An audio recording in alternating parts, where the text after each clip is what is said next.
Live from the studio at the Northwest Florida School of Biblical Studies, this is Have a Bible Question, where you are part of the program. Now, let's go to the Bible for answers to your Bible questions.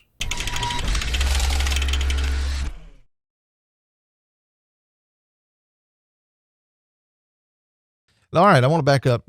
Jody Ritchie's got a question on here. I thought this was a pretty good question as well. Jody puts on it, if there's a group of colleagues having morning prayer group and one man is present, can a female lead a prayer?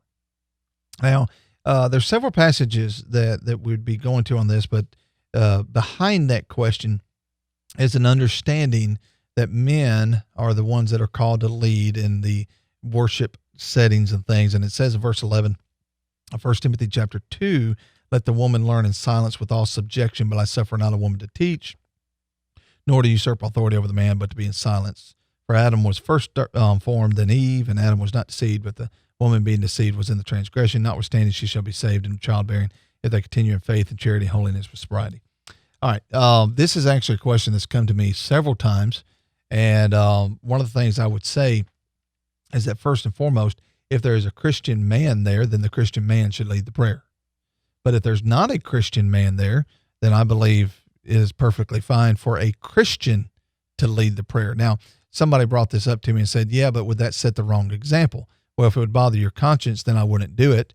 And I'd be careful what kind of prayer group I might get myself involved in that would make me have to compromise my beliefs.